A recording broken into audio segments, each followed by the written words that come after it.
Welcome to the Startup Grind.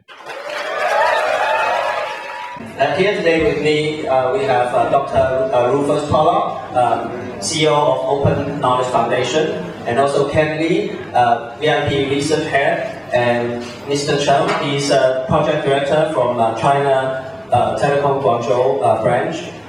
So today's main theme is all about open data and policy and all the possibility and the hot topics around it. So as usual, to get started, I would like each of our guests to introduce themselves. And how about you? Get started. I'll get started. I also want to say, I said before, if people want to speak, it's great if you want to speak in Chinese and then get it translated for me, because that might be better for. It's most important you get value from this evening than that I get value. The point of me is me to be here for you, not the other way around. I hope that makes sense. Okay. So just very briefly, my name's Rufus. I'm Dr. Rufus Pollock. I'm a researcher, I'm a technologist, I'm an entrepreneur, focused around the digital economy, and I've been an academic at the University of Cambridge as an economist. I founded Open Knowledge in 2004, which is one of the world's leading non-profit organizations. It's a global leader in this open information age and open data. We pioneered work around open data with many governments, organizations around the world. We started the kind of data portals in the UK, with the UK government, contributed to the US, Europe, Southeast Asia, all over the place. And there's even an open knowledge chapter here in group in China. So it's also a community organization. Anyone can join Open Knowledge and get involved in its work, promoting the idea of open information and an open digital economy. And finally, I can talk more slowly. Even English people sometimes find I speak too fast. So slower. The other thing is that now I've worked in technology and stuff for 15 years. I also run a data startup called Datopian. By the way, I'm now non-executive president at Open Knowledge. Right? I run a startup called Datopian. But the other thing is, I grew up in the countryside. So as a child, I lived on a farm, and I had 7 dogs and 3 cats when I was a kid. And my mother still does not understand what I do. Okay? Ni hao.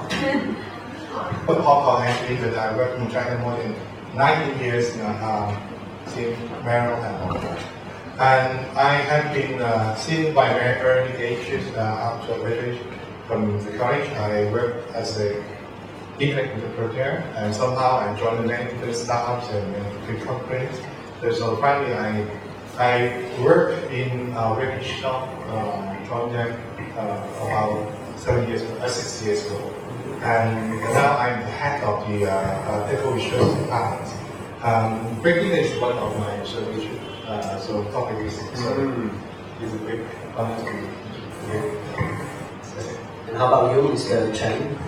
I'm Chen from China Telecom, and I've done this company for 15 years. Yeah. I worked in the telecom industry and from many jobs. From network monitoring and some service manager, and now we are approaching to the innovations and innovation fields like big data and IoT and something else, and city wisdom. That's interesting, because today we have a pioneer in open knowledge here, Rufus. because the reason that I picked Ken and also Chen is that Ken he's from VIP shop and research. They represent the owner of a really big data set of fashion retail, and Mr. Chen he actually owns everything. Obviously, all his online behavior and all the data. So practically, what does it mean to what is open policy? I mean, in terms of your own organization. I mean, can we start from Rufus? What is open policy? What's the very definition of open data policy, and what does it mean for you personally and for your organization? So, first of all, who here has heard of open source software or open software? Who hasn't? Who didn't understand the question? Good, okay. So who's heard of open data? Who hasn't heard of open data? Okay, great. It's excellent. Okay, so for anything that could be digital in its form, so open means that anybody, whoever they are, wherever they live, whatever they do, can access that information, and they can use it, they can build on it, and they can share on it without payment or permission. Right? So, what that means, and closed data is data that isn't open. Right? Just for definition. So, open information, there's quite a bit of open information around in the world, right? So, for example, who here has heard of Confucius? Right? Has everyone heard of Confucius? How would you say Confucius? Conzu. Okay. Conzu. Okay. So Conzu, right? He wrote his book, The Analects, thousands of years ago, and anybody can read that book. You don't have to pay Confucius or Confucius's children anything to read that book. Yeah? Who's heard of Harry Potter? Everyone's heard of Harry Potter, right? But if you want to read, if you at least want to read Harry Potter legally, you need to buy a book, right? And if you wanted to write your own book based on Harry Potter, or you wanted to make a movie about Harry Potter, you'd need to get permission. So it's not open. Now, open and closed are not good and bad. They're just a definition at the moment. They're just a definition, right? So, open, anyone can use it, can build on it, can share it with other people without paying or without permission. Okay? And for example, who's heard of Android? Yeah? I think everyone's heard of Android, right? Android is a piece of software. It's an operating system, yeah, that runs your phone. If you use Android phone, if you don't have an iPhone. Who has an Android phone? Who has an iPhone? Okay, some people, some bits, right? Now, if you have an Android phone, you may not realize it, but Android is open software. Anyone here, you could go back home tonight if you wanted, and not only can you get it on your phone, but you could download the source code, and you could change it. I could make Rufus's mobile operating system tomorrow by changing a little bit, and give it out to people if they wanted it. They'd probably prefer Android, because it's probably more secure, and I haven't introduced bugs into the software by modifying it. But I could do that. You can't take iOS's operating system home and do that. Right? And maybe you don't realize it, but the Android operating system is the result of 40 years of work, of millions of man-hours of work. Because Android is based on Linux, Linux is based on Unix, Unix kind of based on Multics, which was written in the 60s. at MIT and various other places and so on.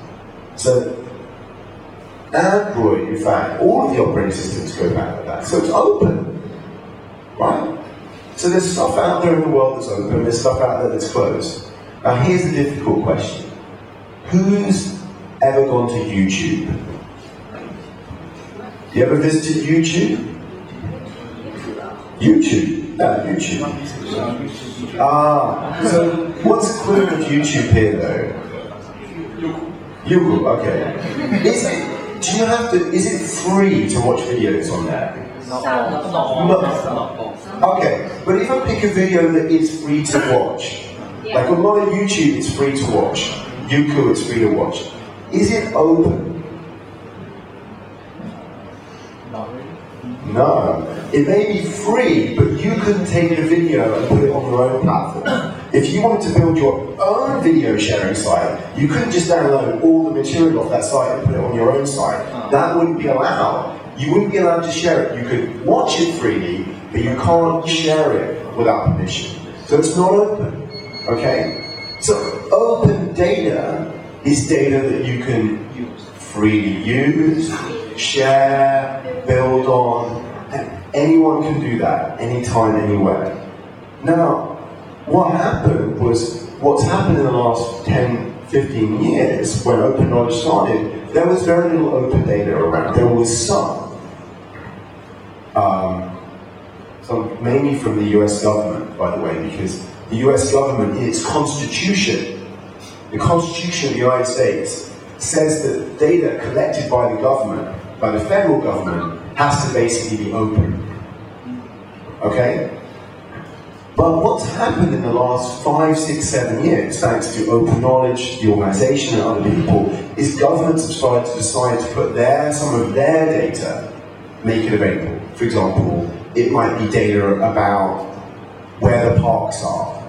It might be data about where they spend their money. It might be data on house prices.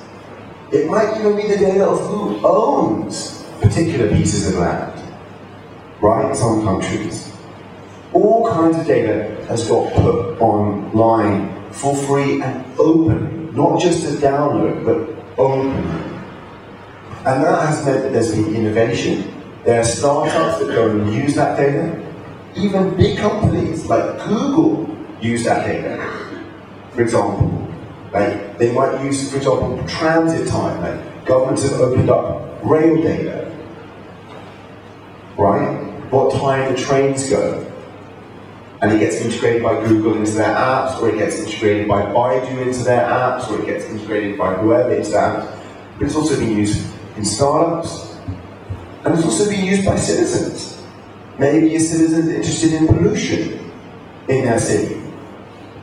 Maybe they're interested in house prices. I understand that house prices have been going up a lot in some parts of China. Most parts, right? I don't know about here in Guangzhou, right? And you might want to know, like, how much have house prices gone up, etc. So that's what openness is. Now I just want to finish. Why? I'm not just interested in government data. I ultimately want all non-personal data, right? There's some data that's about you. It's your medical data. Or maybe it's the location of where you've gone with your mobile phone, which telco has on you. Now, that's very revealing data. That would tell your wife or your husband if you were having an affair, right? It would tell you where you've gone. That is called personal data. Now, personal data is normally never going to be open data. You don't want your medical records to be available to anybody, or where you went with your mobile phone to be available. That's your data. Often you don't even get access to it, but it kind of is your data. Now, I want, though, all non-personal information, all music, all movies, all software, all databases, to be open. All of it. Windows, the Baidu's search algorithm, I want it all to be open. And I just want to explain, so this isn't just about big data, this is about the future of your lives. Because you are going to live in the 21st century. You already are. And in the 21st century, information is king. Your grandparents probably worked on a farm in the countryside. That's what my great-grandparents did. But you and your children will probably work in jobs related to the information economy. Now, I just want to finish by telling you a little story. So, what's the connection between the digital economy and Donald Trump? Does everyone know who Donald Trump is? Yeah? Donald Trump? Right. So people were a bit surprised that Donald Trump got elected. Yeah? People were surprised. Now, how come Donald Trump got elected? Twitter. Okay. Well, one thing we know is that there are people in the United States who are often working class people, who are like blue, what we call like work with their hands, or are the poorer parts of the United States, who have not done so well in the last 20, 30 years. Meanwhile, there are some people who've got very rich. There's been a growing gap between the rich and the poor in the United States. And even though Donald Trump may be a billionaire, he appealed to people who've lost out in the last 30 years, people who've got poorer or have lost their jobs. Now, I will tell you, if you look at inequality in the United States, and you look at when it started growing around 1970. When did the digital economy really take off? The 1970s. For example, does anyone know, who's heard of Intel? Intel? They make chips, right? Intel were founded in 1967. Microsoft were founded in 1975. I think Oracle were founded in 1977 or 1978, and so on. And the thing is, you take digital technology and you combine it with clothes. You combine digital technology and you combine it with closed information, i.e. proprietary control of information, and you get inequality. Why? And this is an important fact. It's the last thing to think about. This is the biggest thing you get whether you're running a startup or whether you're just interested in the future of China. Information is different. Information is different from anything else that we've dealt with as human beings for thousands of years. We grew up in a world of bread and cars. Yeah? We're used to bread and cars. We're only just getting used to information, and information is different because information is infinitely copyable. When you have one Ferrari, it doesn't mean you have a Ferrari for everyone in China, right? If only it was so. Yeah? When you have one bowl of rice, that doesn't mean you have a bowl of rice for everyone on Earth. But when you have one copy of the Android operating system, you have a copy for everyone on the planet. Yeah? When you have one copy of Harry Potter, you have a copy of Harry Potter, if you want, for everybody on the planet. That is a transformation. And the thing is, though, it means that you get monopoly. Because it means you can supply everybody. Right? I just talked before, here in Guangzhou, there are probably hundreds, maybe thousands of restaurants, right? Of noodle restaurants. Nian Qiao. Nian Qiao. It's one of the few things I can say in Chinese, right? Nian Qiao. Okay? There are hundreds of them. There are thousands of them. If you wanted to start a noodle restaurant tomorrow, you could. And if you were good, you'd have customers. Imagine tomorrow you want to start a new operating system. You won't get customers. Imagine you want to start a new social network tomorrow. In most of the world, wherever you go, there's only 1, 2, or 3 social networks. How many operating systems are there? How many word processors are there? There's a handful, a tiny few. Because once you have infinite copying, you can supply everyone. Now, you can supply everyone with open information, or you can supply them with closed information. So, who's the richest guy on the planet? Bill Gates. Bill Gates is the richest man on the planet. Why? Because he owns become part of the company, a large part of the company, that can supply everyone with operating systems. And it never costs him a cent. Imagine you're running a noodle restaurant. Each new customer, you've got to buy noodles for them. You make a little bit of a profit, but it's a very small profit because most of your cost is noodles and the time to make the noodles and all that stuff. But when you have information goods, when you have data, when you have movies, when you have operating systems, it's all profit.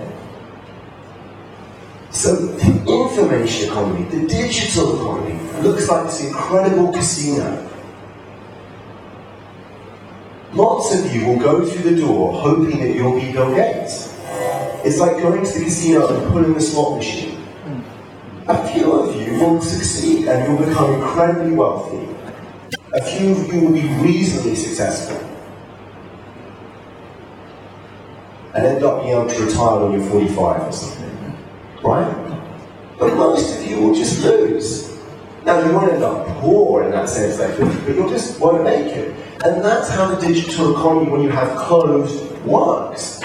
That's not bad or good, it's just the nature of that economy. But it led to the election of Donald Trump.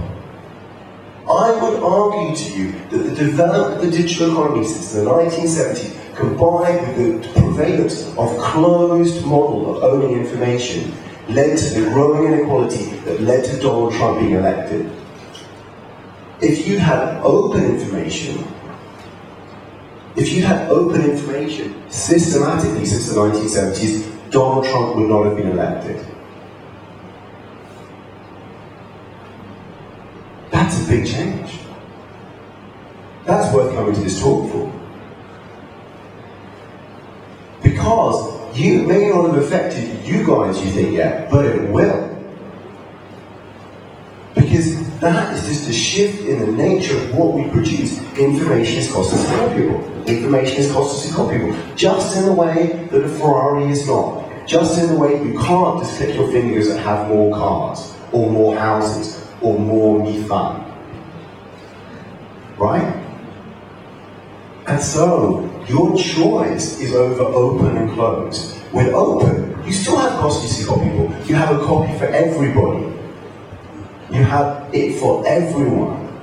But with closed, you end up with this massive inequality. And it harms innovation and growth in the long run. Because rather than everyone being able to build on the ideas, only one person can. And I'll leave you with one thought about that. Do you remember the internet? Because the internet is disappearing. The internet is dying. Right? The internet is the idea that anyone could build. You come in this building, to get online, I needed to go via WeChat. To get online. Every piece of communication we're going to do tonight, you're going to do on WeChat. The internet wasn't like that. With the internet, and everyone talks about the good old days of the 1990s, anyone could go on the internet. The internet was open. All of the standards, all of the protocols, everything that built the internet was open. And it led to the biggest level of innovation we have ever seen as a species. It was called the 1990s and the dot-com boom. There was more innovation than ever been. Now, you look at Facebook and you look at WeChat, yeah, there's innovation of some kind, but it's always within their platform. And you look at history, and you look at what monopolists do, they don't want a lot of innovation. They want some innovation. They want you to be able to conveniently go online, but they don't want radical innovation, because it will threaten their monopoly. So, clones is also ultimately bad. Now, the question you should want to ask me, and I'm going to stop here, is how do we pay for it? It's all great to have open information, but how do you pay for the first copy? How do you pay for the first piece of software to be written? How do you pay for the drug to get invented? How do you pay for Harry Potter to get written? Yeah, I think that's a great glimpse in how do we pay for it. I mean that part, question and opinions from other guests here today. Because let's start from there. I mean, you talk about openness and talk about all the possibilities. Well, that's good. That sounds a little bit more like an economic theory, but in practice, why some organization they choose the way they choose certain kind of open data policy the way they choose it? Why? And I would like to have Ken to share your point on particularly on a really big demographic on these fashion consumers. You have all the data, the trading, and all the all this big platforms. So what is your view on this, and how does that relate to your business? Okay, thank you, Ken. Thank you, Dr. Rufus. Dr. Rufus, first I know to talk about communism. How the business comes. I think it's very interesting, very important. But let me to take a lot of other issues. Okay, I start my working experience. Openness is never is a topic of discussion in the company. Our companies have 40,000 people working every day, very busy and in very close loop of operation procedure. And we collect everything from the customers' activities to the supplies, orders, transaction, fulfillments, everything. We collect it, and so we know our customers. But even though as a researcher in a company, we request a little bit data for our research purpose or any kinds of purpose, analysis purpose. But we have to go through a lot of proof of process. Data is, we see data is one of the greatest assets we own. We will do everything to protect access, integrity, and safety. And we also, as a company, we have an obligation to safeguard our customers' privacy.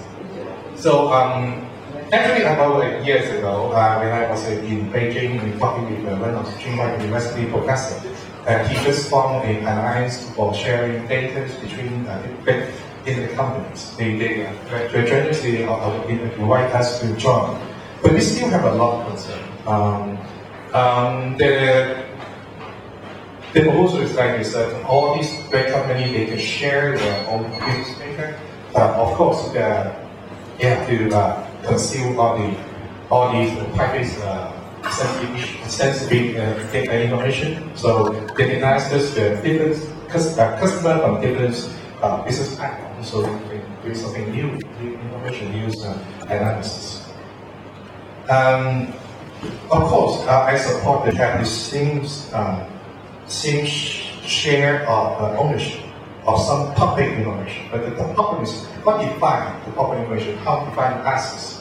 It's very hard to do. And from other part, if we just open every information, we just, for example, we live in China, one of the finest country in the world. Actually, piracy is never been an issue. Okay, we have no privacy here. So your mother, your uncles, your friends all knows how much you earn, and your marital status of course, and how many boyfriends, where you live, how much costs to buy it, how much to pay the mortgage every month. So if he actually knows every business information of all small enterprises, then is this a good fit for this small business owner, or it is just put it into other disadvantaged positions. I think it's not purely economical issue. It's a very complicated legal issue and moral issue.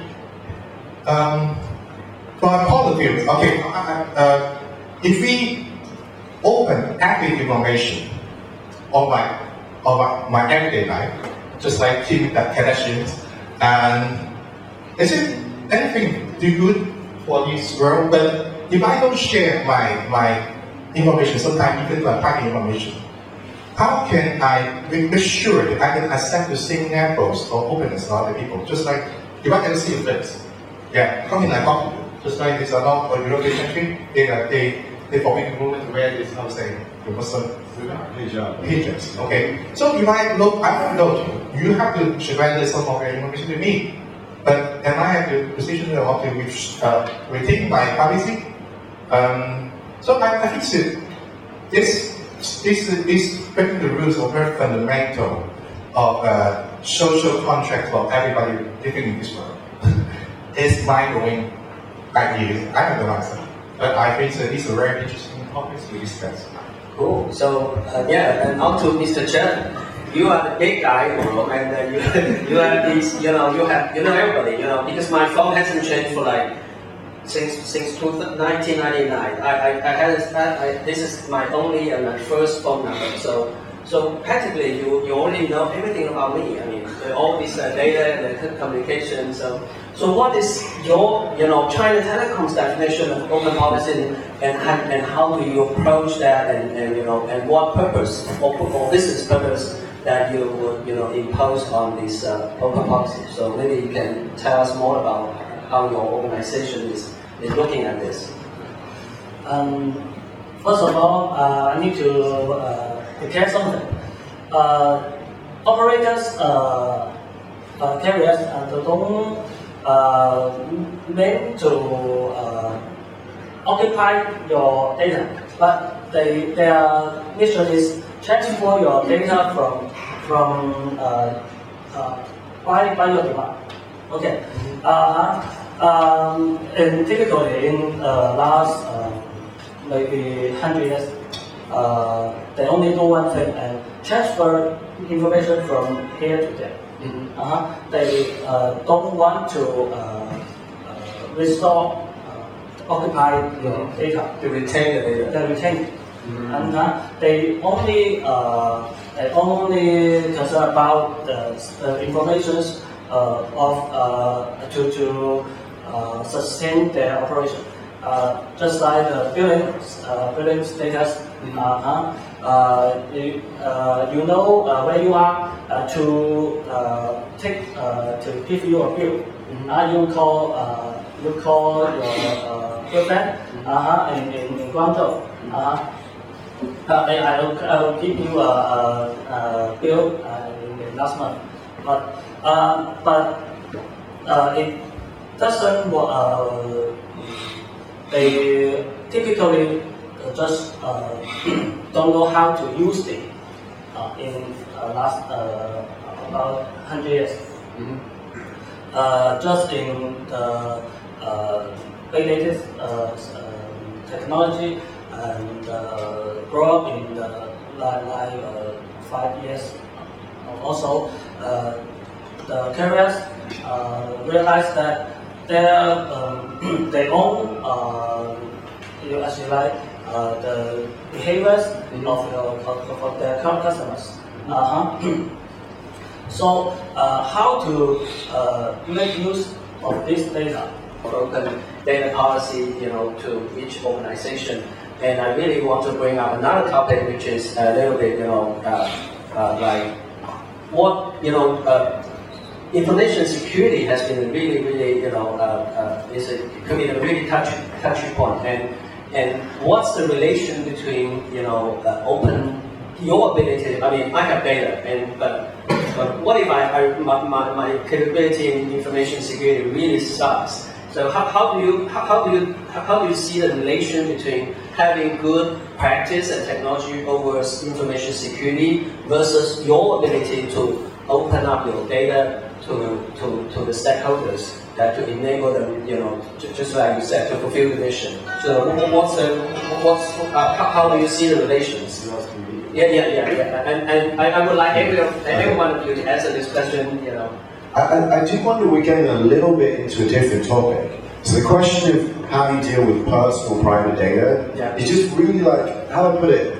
Like, there are right angles. The question of open and close is kind of unrelated. Like, you're just not going to open up personal data, right? It's just, I'm not going to start giving your medical records to people. So the question of how do you deal with personal data is just a really, don't give it to the people, make it available to the people concerned. I mean, the one analogy I'd emphasize is just like you have open data principles about data that could be made open, so it means freely available to use, build on and share. For personal data, you, the individual concerned, so if it's your mobile history, or your billing, or your history of what you've bought on this site, you should be able to get access to that and be allowed to do whatever you want with it, and you should be able to get it in machine readable form. You should be able to get it as an Excel file or as a spreadsheet rather than a PDF, because that's what allows real data portability.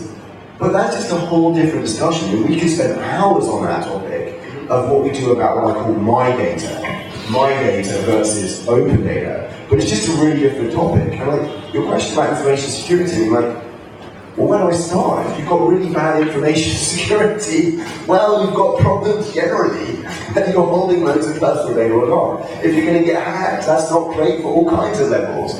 The question how it relates to data, openness or not of data, is kind of by the by.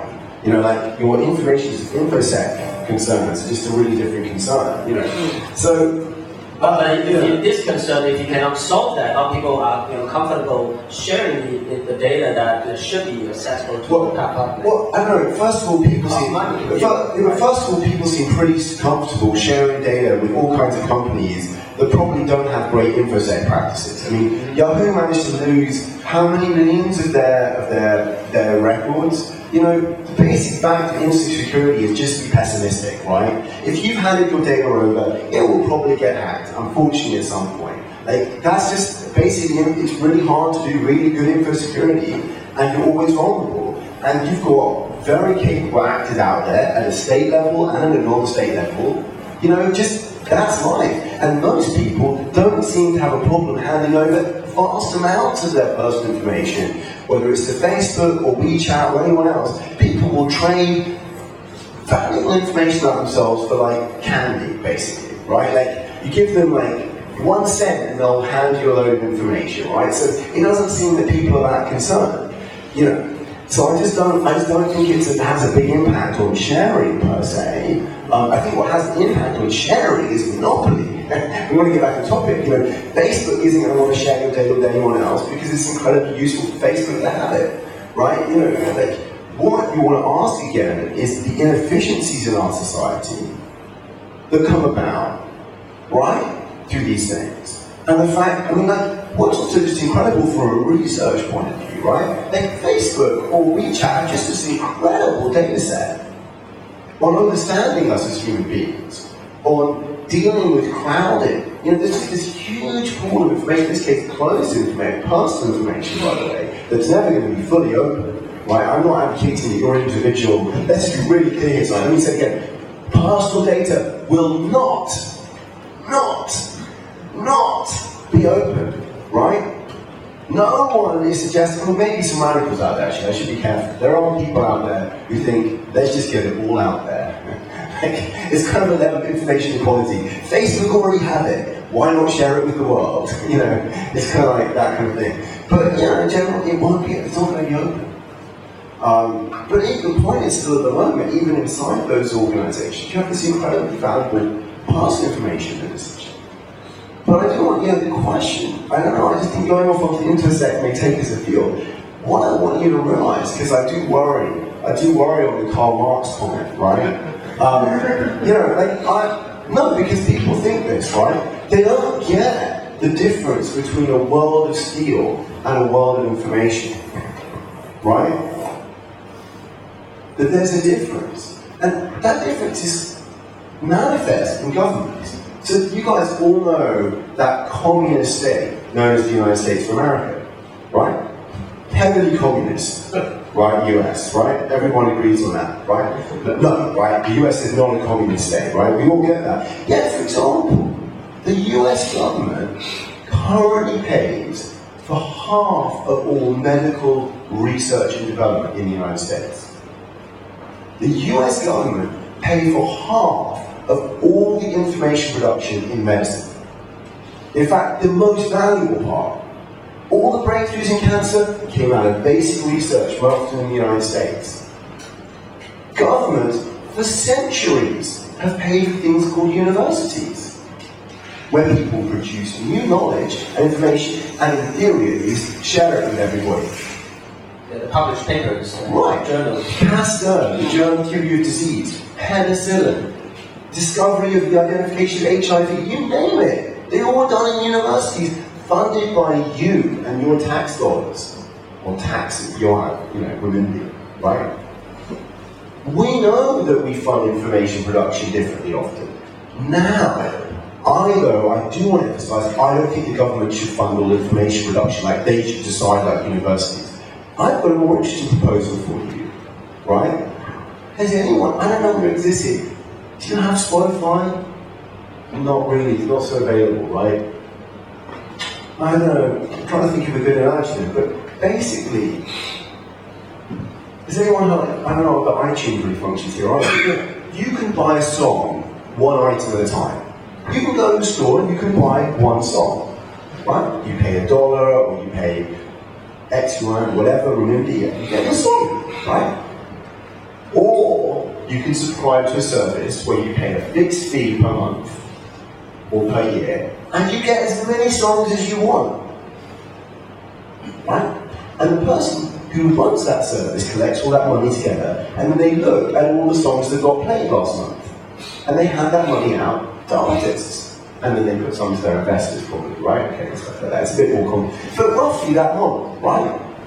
Now imagine that for information goods, which have this ability to be magically multiplied, right? We could give out as many copies of Harry Potter or Beyonce's Lemonade, right? Everyone on the planet can have a copy. So imagine a model where we all pay our fixed fee a month, and then the money goes into a big pot, and then we give it out to artists.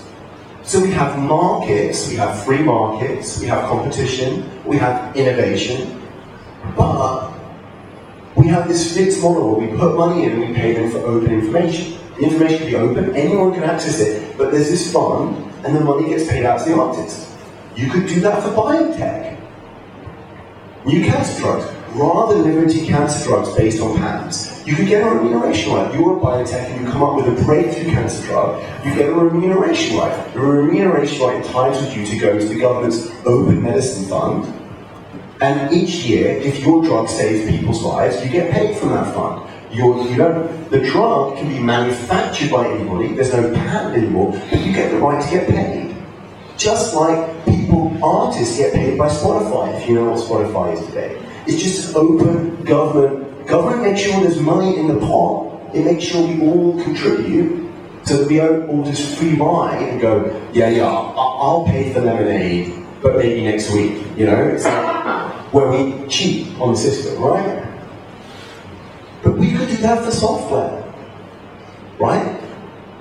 You could do it today if you like. You could just start doing it on, Apple could do it on the iPhone themselves. They could say you pay a fixed subscription, you get any app you want. And we divide the money out to app producers based on usage. Probably they'll start doing it because the current monopoly rights system is so inefficient. It's why Spotify exists, because the traditional model of buying individual songs is so broken and stupid, right? It's so broken and stupid that Apple sold devices and selling devices today that could only be used for illegal music consumption. No one traditionally could legally buy enough music to fit on an iPod, right? It just wasn't possible. Do you know any teenagers who could buy 20,000 songs? No, I've never met them. But Apple sold devices that could do that. Why? Because they knew. And why does it make sense? Because a teenager, once they bought 100 songs, they're tapped out. They can't buy any more songs this year. They've spent their $100. But they can listen to more music and get joy and pleasure and enjoyment from it and become more desirous to buy that song next year. So we need a system to pay for open information at scale. That's what we need. Because otherwise, it just sounds like going to someone, well, how are we going to put something for nothing? Let's have open software but not pay for it. That's crazy. That you can't argue for.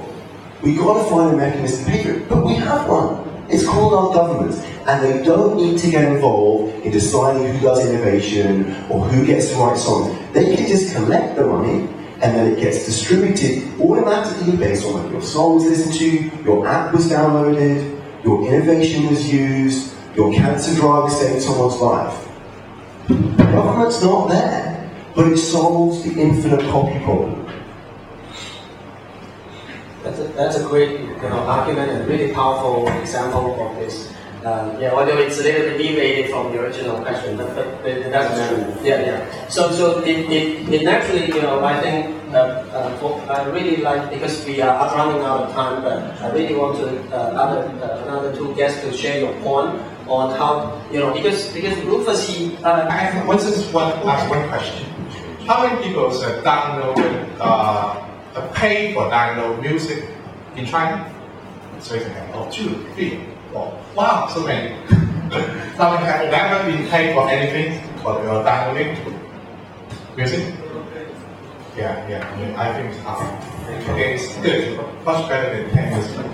Sorry for the questions, but being a mouse, it actually is a company in China. So it's totally. I'm not sure so much anymore. after you see all these To get rich is glorious. It's not so much. Okay. I think to answer Chan's question is very difficult, but I think when we dig deep into these ideas, I think in terms of China context. That I think there's a lot of things to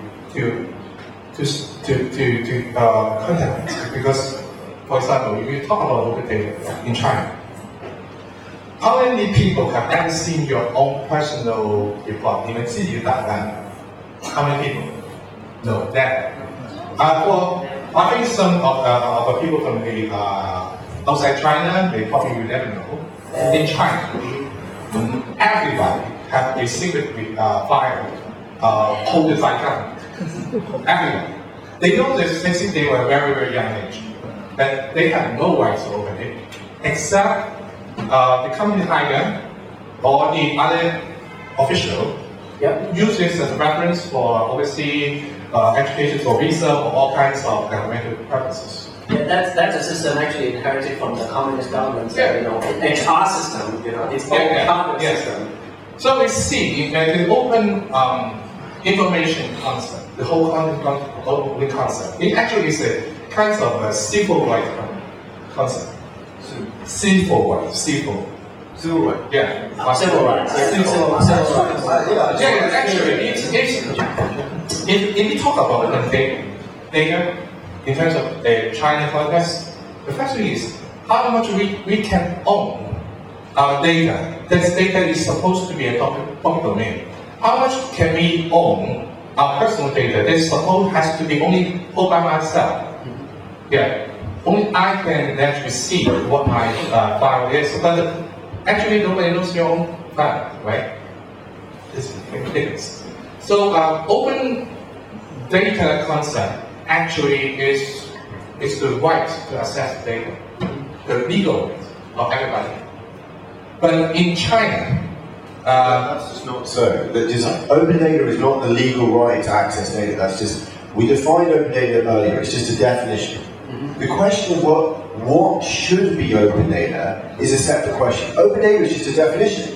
This data is open? It's not. It's a definition. The question of what you want to be open, that's open to our discussion. And one of the things I want to emphasize tonight is I'm not so interested in the open government question or the transparency question. I'm pointing out to you, whatever, if you want to build an economy fit for the 21st century, if you want to be innovative, if you want it to be actually fair, if you want it to be dynamic, if you want it to be innovative and creative, then you're going to need the open model. And that's not going to do with civil rights or access to your government file or any of that stuff. That's just I just trying to make my point. If we cannot access our own data, it's supposed to be ourselves. Or in the West, we are already very used to the concept of the government's official has to declare their own assets. Right?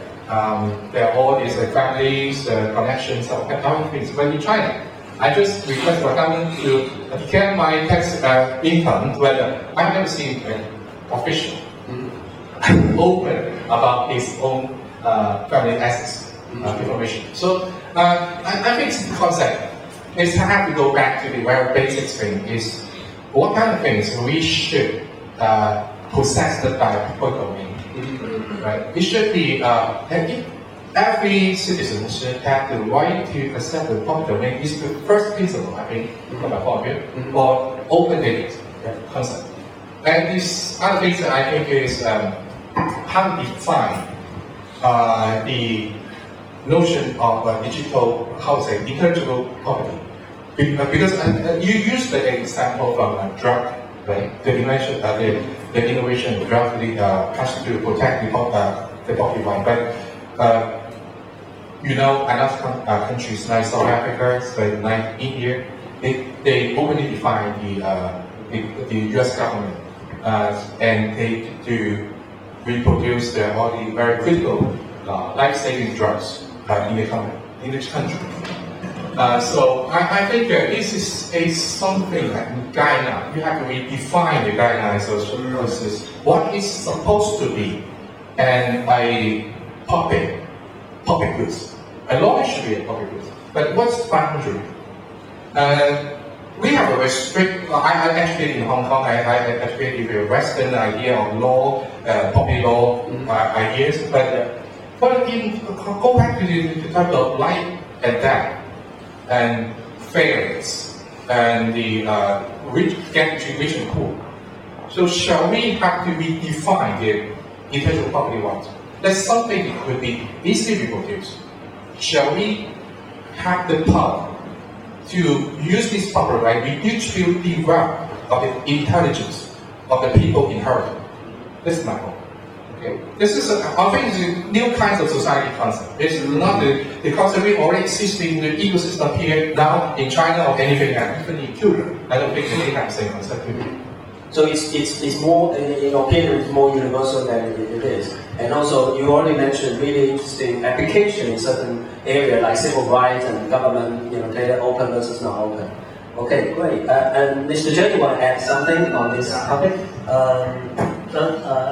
I mentioned that I just mentioned the carriers that didn't realize they have so much information of all society in maybe 5 years ago.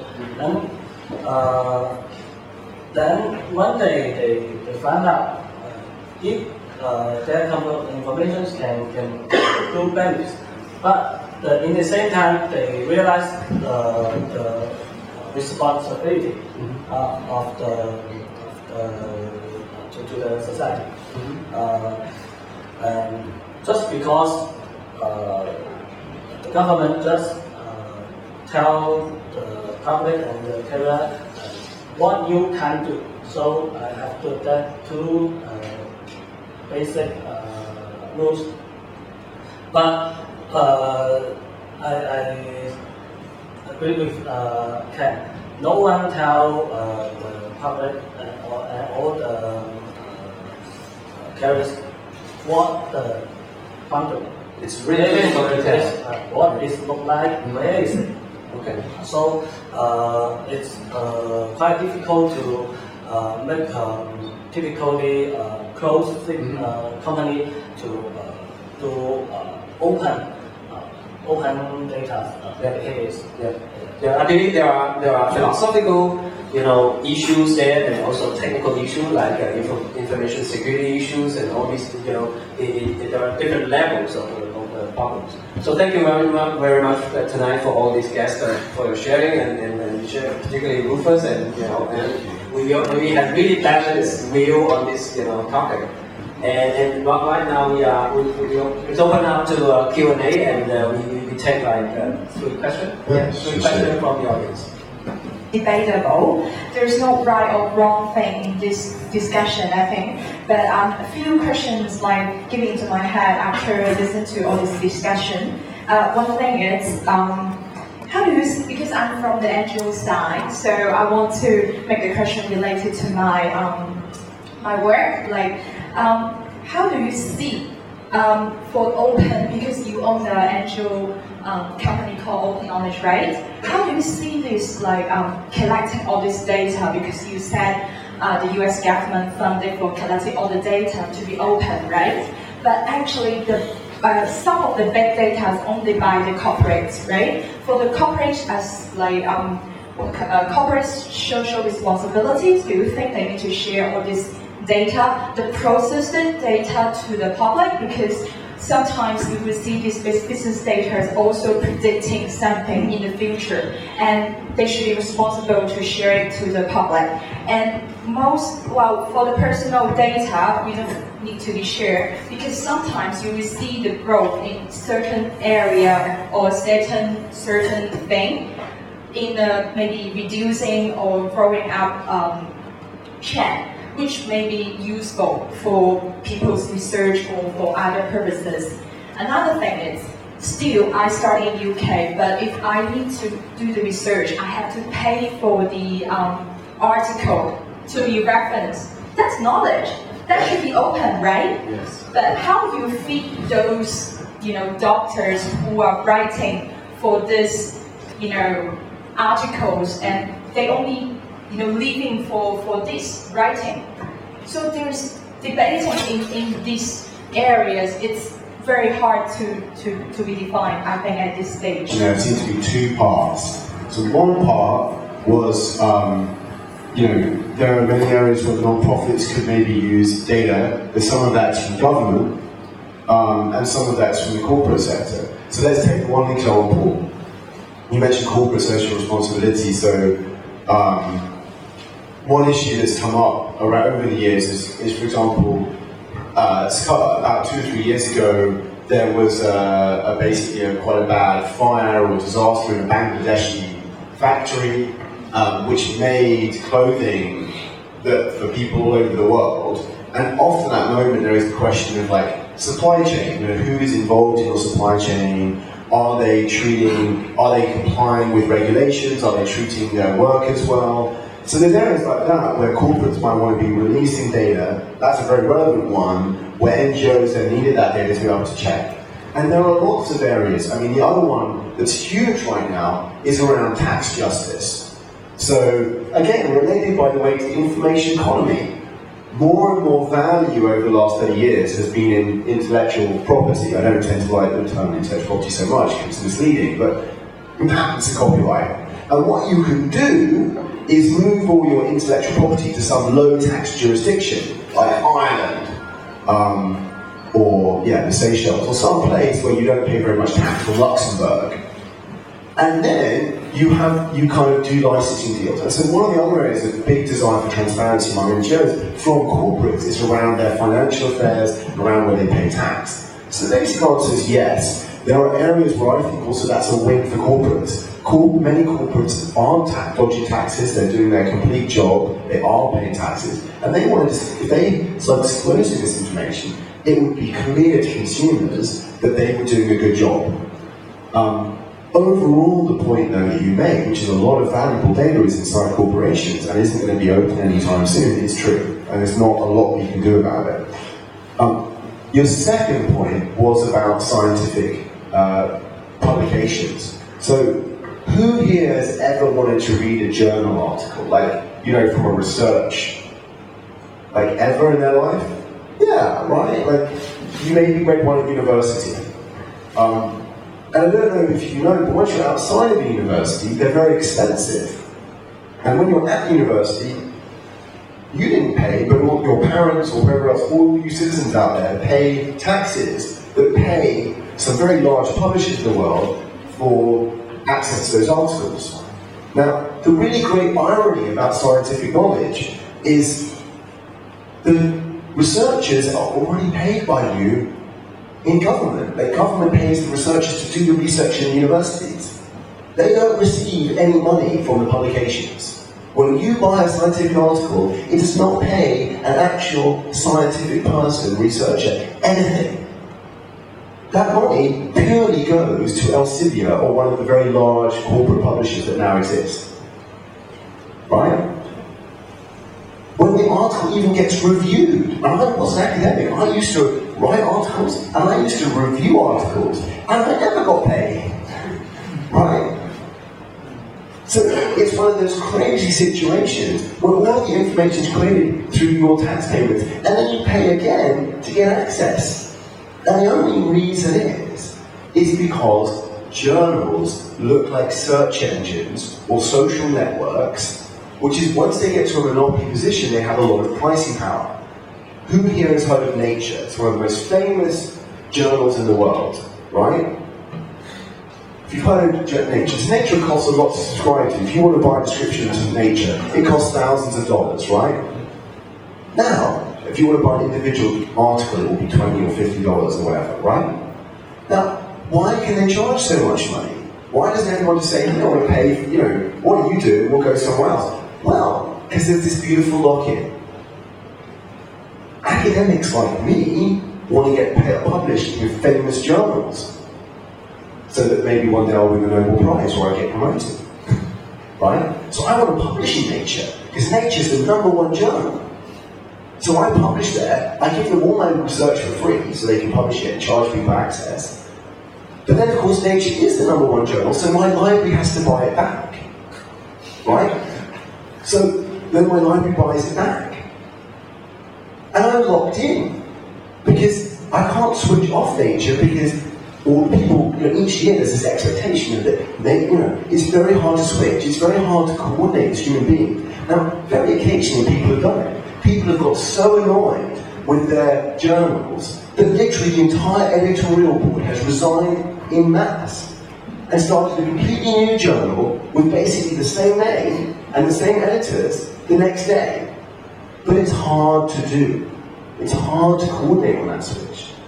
So we go on paying billions of dollars to publishers to get access to articles for basically no purpose at all. Now it is changing. After 15 years of fighting, there's something called open access publishing, and it's gradually winning. Gradually, governments are going and saying to researchers, you're not allowed to publish in proprietary journals. You've got to make a copy of your article available openly.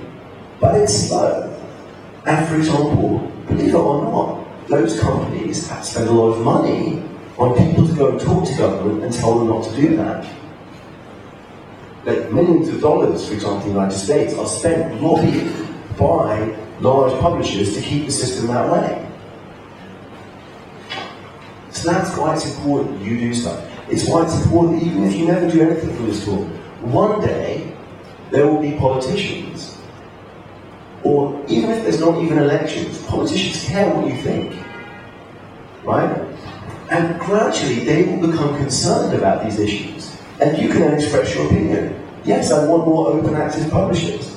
I want more open information, and I want us to pay for it.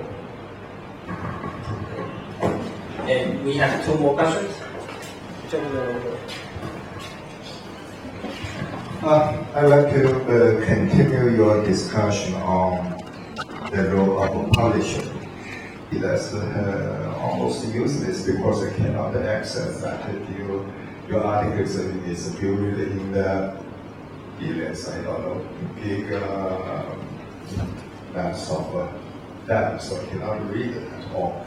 It's don't trust the quality of your article before I complete reading, and which is not like it. And so publishers, they actually conduct a great service, and it's Nature, I trust Nature because most of cases the quality is good. So you publish it there, and save them a lot of me a lot of time, and my effort to read your article is almost guaranteed to I will gain something. Yeah.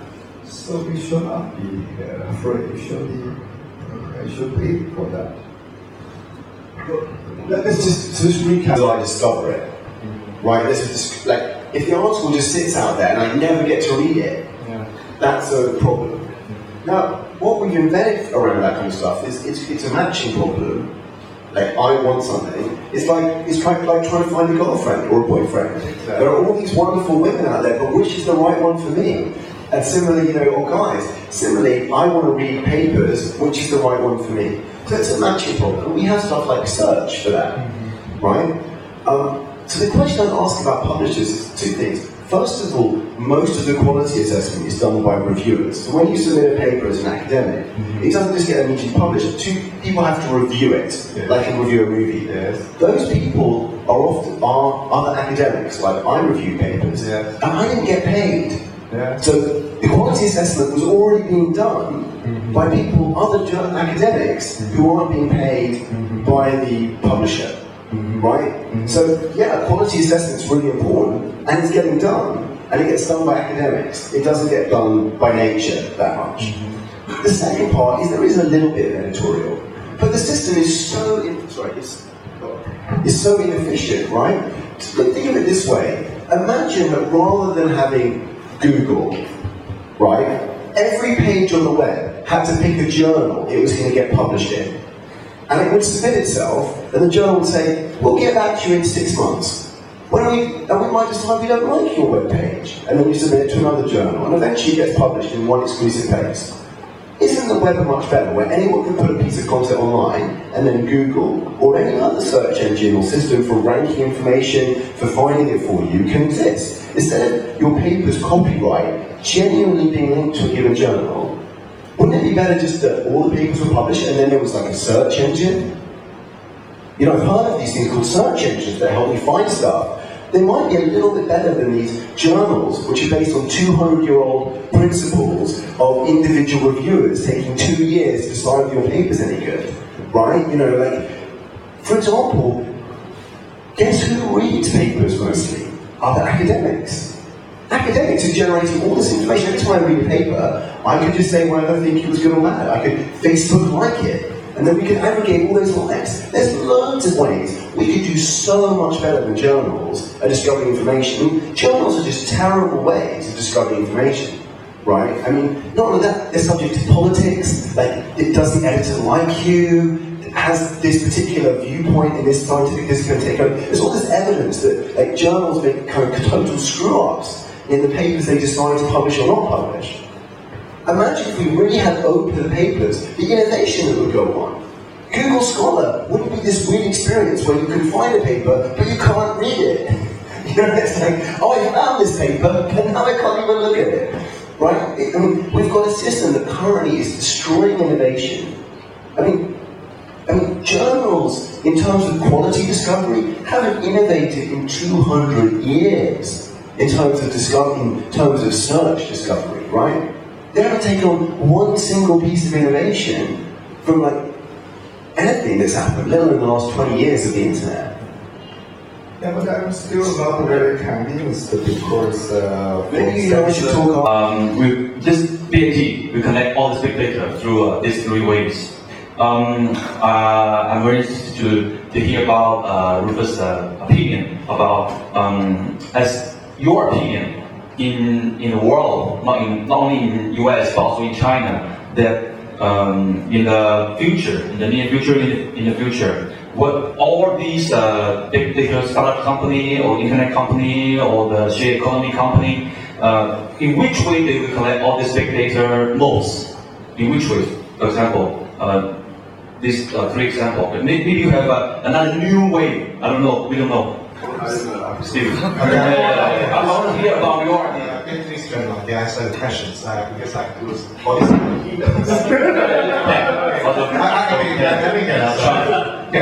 Because we cannot live without digital equipment that is all around. So unless you live like united, okay, live in a cage, and I knows everything, every single detail of everything, your friends, your bank account, your credit card numbers, your birthday, your family's birthday, your photos, and I can use all these deep learning techniques to gather all the purchase information, what kind of shirts you wear, what kind of style you like, what kind of people where you play, and even though what kind of food you take, something like this. And if you download the app, then I can also understand your path, the way how to live every day. You take how long have you been to your office and back homes and go to see your mistress and back home to see your wife. And I know sometimes how long you look into a picture, maybe little girls, she looks so cute, and you look at about 10 seconds, and another picture, a big woman, you only see 1 second. And this is the data, we call it everything, and we use it, and actually we use this to analyze. You have all kinds of needs. So we know you everything, unless you live in the cage. Then we can put all the data together, and we can share data in the openness. Then I know you the data, information from the traffic code, for example, and actually in China context, Chinese government can encrypt every information. You supposedly you think you are secure this directly communication from the friend. Then actually, you Chinese government not. So all your conversations, all your message, all your dialogues, and the U.S. government actually have planned, that every of those the U.S. government even records all the telephone conversation. So that's it. That's the way we live in the digital age. We have no privacy. And so we have to learn this is a new ages. So then we have to do everything. When you do everything, when you not do everything, keep in mind that always somebody watching, and this one is not God, but it's the government. So it's a couple of things. This kind of, I can't tell if he's like in favour of this or against it. just juiced at the idea. There's a couple of things to say to you. So one is,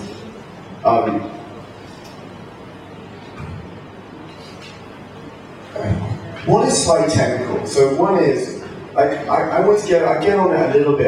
If you ever want to look up, I wrote an article about small data as the real revolution. I kind of get on it a little bit. First of all, when people talk about big data, I think it's just remove the word big. It's like data is just being used more, right? What people think is big data turns out to actually be on a laptop most of the time. And these kind of fantasies about really large amounts of data, yeah, it's useful sometimes, but for example, I do much work with what is a big data company who does a lot of stuff with like Twitter data. And their joke is that companies like big retail companies them, they're Pepsi or something, come to them and go, we need to analyze lots of Twitter data, and they'll be like, by millions of tweets. And the truth of it is, you can get just as much predictive accuracy with 500,000 tweets as you can get with 5 million, right? There's just massive obsession with size. People confuse data with sex, right? It's size doesn't always matter. Yes. You might not get the joke, but okay. So the thing is, right, basically, that, big data is just this weird obsession. And sometimes it is relevant, because if we're getting really technical here, I don't know if you know about the curse of dimensionality, how much statistical prediction you've done, but the classic thing is curse of dimensionality. As you go up in your prediction space, the demands on your data to be able to predict in that space go up exponentially. So that's an area where big data might make a difference. But I also just want to tell you, back in there's this thing called chaos theory. I mean, strictly it's called nonlinear dynamics. I studied mathematics at university, that's what I studied. Now if you go to the weather, we've had a lot of data about the weather for a long time. Maybe it doesn't start to get so kind of random, we've had every point on every piece of wind for years. We know everything. We know where it's been and where it's going, right? We know a lot about air temperature and wind and moisture levels and rain. And you know something, it gets hotter in the summer and it gets colder in the winter. There are predictable things about the weather. But our ability to predict more than about 4 or 5 days out in accurate weather forecasts hasn't got that much better because of this thing around chaos theory. So people have got this obsession at the moment, we're going to know everything about everyone, predict everything about their lives. We didn't actually do that with the weather. Yeah, there'll be predictable things, like, yes, on average, if you went there last week, you'll go there again. Those things are sometimes useful in advertising. I mean, ultimately, I think there's much deeper questions going on about the advertising economy, but I just think people are a bit over-obsessed about it. You know, and it's like, yeah, that you can, first of all, don't worry so much about the big data. You can do most of the prediction with data that can fit on your laptop. And everyone agrees that data that can fit on your laptop is small data. There's also a very nice Microsoft paper which looks at like, even the big guys, like Google, Yahoo, the big guys, it turns out like 80% of all their compute jobs could run on a single machine or a small cluster, right? This kind of dream about the terabytes is just crazy. But secondly, go and read quite a bit about prediction. Prediction is hard, right? Like, read about NP hard problems in computer science. It turns out, for example, even running all regressions on a reasonably sized data set with all parameters is computationally infeasible, right? You know, it's like something that will do science. One of the guys who wrote the long tail book, who I don't have a lot of time for, wrote some other fairly dumb article about like we wouldn't have scientists in the future because we just have all the data and all the possible models, and then we just run all the regressions we could ever run, right? And why don't we need scientists anymore, right? That's actually wrong. That space is so infeasibly large that unless we get quantum computing or some other thing, that won't happen. So we'll still need human insight.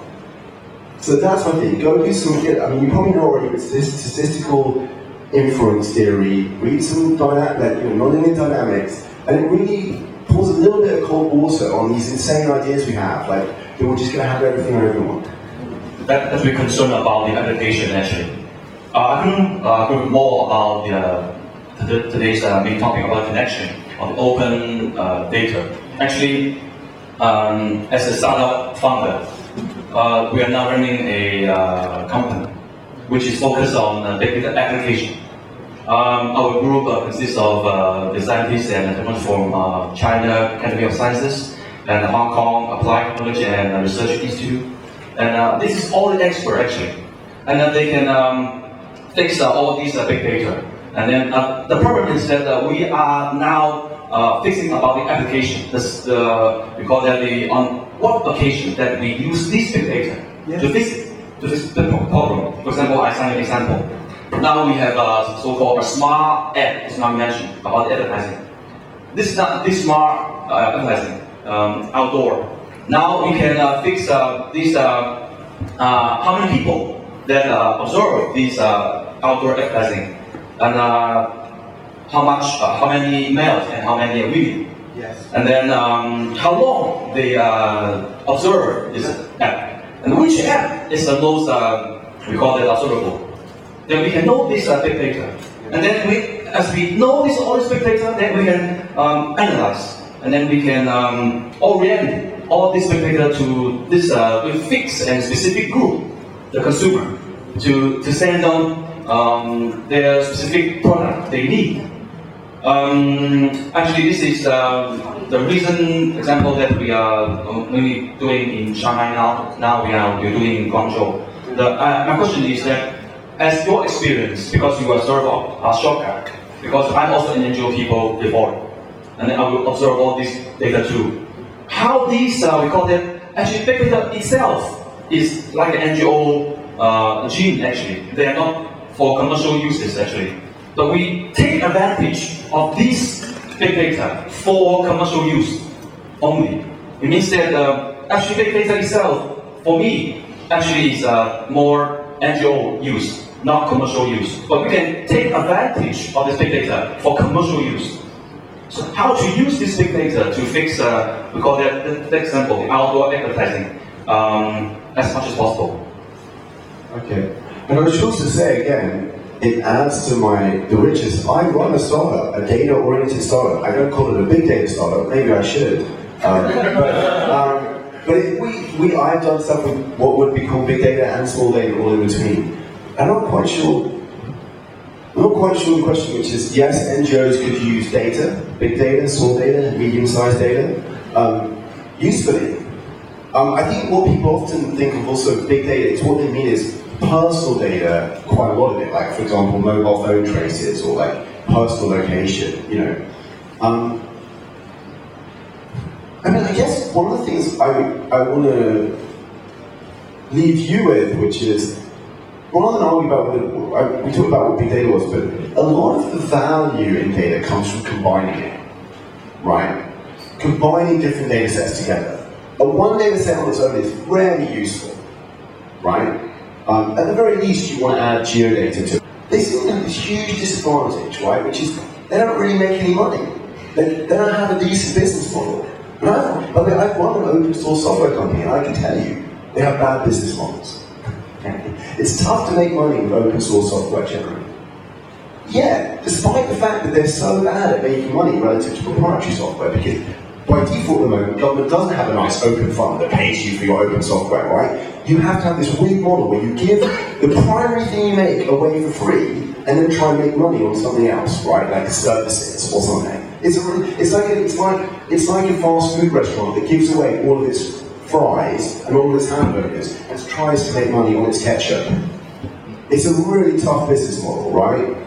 Now, despite it being such a bad business model, open software is kind of winning in lots of areas. And estimate last year was that 75% of all technology companies on the planet, and most other companies, use some kind of open software. Most of the web is run on open software. And that's because we need to combine things. Because information, whether it's databases or software, wants to be combined together.